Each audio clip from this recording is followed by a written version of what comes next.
Hey, everybody. Welcome to this episode of Tech Guys Who Invest. We think you're going to like today's topic, but I want to kick it off by asking Kevin if you've picked up any new habits or routines during this unusual COVID period. Yeah, actually I have, and it's a habit or a routine that I never in a million years saw myself picking up, and that is running. And people who know me very well, especially when I was younger, I was adamant about not running. I would make every excuse in the book to not run. The only way I would run is if I was in danger. Not for exercise or anything like that. I hated cardio. I'd find some other way to do cardio. And with the quarantine and being stuck at home, I got to get out of the house.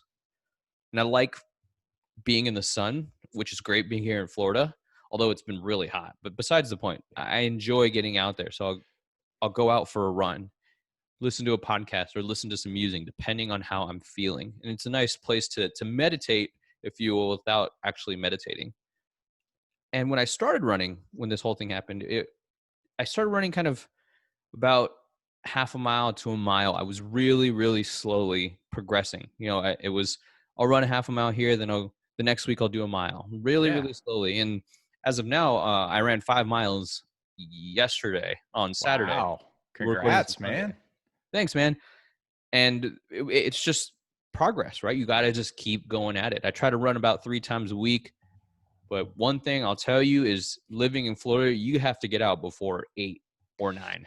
Because once that sun's out and it rears its head, good luck. Well, especially this time of year. Yeah, it starts getting Exactly. humid early. Oh, yeah. And even Yeah. at night, man, Oh, yeah. it's, if you look at the real feel, sometimes it's still upper 90s at like 7 or 8 o'clock at night. Oh, yeah. It's miserable. But anyways, so what about you, Adam? Have you picked up any habits or any hobbies? Not really a hobby, but something that I've kind of added to my morning routine. One of the first things I do when I get up in the morning now is I walk outside and watch the sunrise. So I've taken to doing that. And because I'm working from home and I don't have the commute, I've got a little bit of extra time in the morning. So I'm still doing my morning routine, but I'm finding myself pretty early on in the day walking out on my front porch and kind of looking in the direction of the sun. And man, I got to tell you, I just enjoy that so much. I'm one of those people who really finds a lot of connection to God through nature. Like some people do, like people have different connections to to God or the universe or your spirituality, whatever, however you kind of think about that. But for me, it's definitely through nature. So seeing the sunrise and these awesome colors in the sky, especially that's one cool thing about Florida. I don't know if it's like all of the extra humidity with the ocean and the air having that moisture in it, but the clouds just do amazing things at sunrise and sunset, and I'm getting all these just beautiful colors on most mornings. I'm loving it, man. That's awesome. Yeah, I love the idea of waking up to watch the sunset. I haven't thought about that, but I should probably try and do that when I'm running and pay attention to what the sun looks like. Oh man, yeah, I just love it. The colors are amazing. So it's kind of cool though that is something I've never done. And now, like at this time of my life, I find myself doing that. And it's kind of an interesting thing to notice and maybe to ponder. And it also ties a little bit into what we're going to talk about today, right? Exactly. So one thing that I'm seeing, at least on my social media feeds, is people are finding themselves with more time to pick up habits that they wish they had done earlier. And ultimately, the theme of today's episode is it's not too late to start investing. Honestly, the earlier you can, the better. But just because you're at a certain age, it's not too late. And from my experience being 31, it always feels like there's somebody that's younger that's starting earlier than me. So that being said, that's great for them. But for our listeners who are still on the fence, kind of trying to figure out where they want to go or if they feel like it's too late, that is definitely not the case. Yeah, absolutely. I mean, this definitely hits home with me, and I know we'll talk a little bit more about it here in a minute. But also, with regard to age and investing, it's not too early to start if you're on the other end of the spectrum. So if you're listening to our show and you're a younger person, we're going to talk a little bit about that as well. So it's not too early to start. And then for some of the older folks who listen to the show, it's certainly not too late to start. And I know I have experience with this because I didn't get started until I was already in my 40s and, mid 40s about. And I feel like it's definitely not too late, even if you're older than that. I mean, I really don't think there is an age where it's too late to get started. Well, speaking of if saying how you started in your mid 40s, if you were to take that and kind of wind the clock backwards and say you started in your mid 30s, how do you think your strategy would have changed? Well, that's a good question. How would it have changed? Um, Maybe I would have felt like I needed to make up so much ground. So perhaps I wouldn't do some things I think I need to do to accelerate. And, it may have even taken me longer to do the things I'm doing. So, I'm not sure if that's a good thing or a bad thing. It'd be hard to say. But I found myself gravitating towards commercial multifamily or apartment investing fairly quickly. And one of the things going on in my head was, how can I rapidly accelerate this the fastest? That's what I found. So that's my strategy. But if I was younger, maybe I wouldn't have. Well, also, when I was younger, maybe I wouldn't have thought I could. This is a little bit to our point here today, but maybe I wouldn't have thought I could do what I'm doing right now. And maybe I would have had to experience buying some rentals first, buying some plexes first, and then growing into it over time as I got to know more about it. Whereas a little bit older, I just went for it pretty early on, you know. Hmm. So that definitely could factor into it. How do you think it's kind of shaped your strategy being where you are, Kevin, and being at the age you are? Yeah, I'm still in my early 30s, and it's interesting because the younger you are, you feel like you should take more risks, and I'm not disagreeing with that because in theory, you have a greater amount of years to recoup if something goes wrong. However, Yeah. it's in my personality just to be more conservative with the way I invest. I have this tendency to think about the worst case scenario for any situation, and if I can cover the worst case scenario, then I'm not worried about it anymore. If I've gone through the checklist of, all right, this is how I'm going to cover my downside, once that's covered, then that burden is lifted. And I do my best to follow the process to mitigate the risk and then see where it goes, right? Because there's always a risk when it comes to investing. And one thing that I recognize now that we've been doing this for a couple of years is that you have to define what risk is. And it's a four-letter word, but it is so complex and it differs for every individual depending on where you are in life.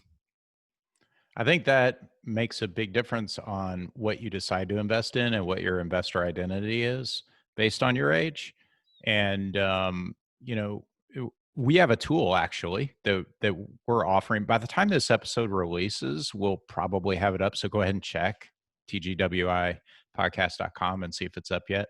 But you should understand your goals really well. Your age and what you're investing for will drive that. And then based on those goals, you'll want to form your investor identity or what it is you focus on. It'll really help you with getting started, assessing those risk levels, and determining how you're going to invest, what you're going to invest in. So, that's definitely something to consider. That ties directly into your age, but you should invest. It's not Yes. that you shouldn't because you're too late. It's just what you choose to invest in may be a little bit different. And as far as being younger, the biggest risk that I'd say I took when I was younger is not taking the action of learning to invest. For me, Yeah. that was if I could go back in time, I would tell younger Kevin to say, you need to start learning about this. Start networking, start asking questions to people that are doing what it is you want to do, but ultimately you got to figure out what it is you want to do first. So start getting educated. And that is probably the greatest risk that I made, was not actually learning about it when I was younger. Yeah, education is going to be huge no matter what your age, and especially if you're older and you're thinking, "Gosh, is it too late?" I would say it's definitely not, and educate yourself.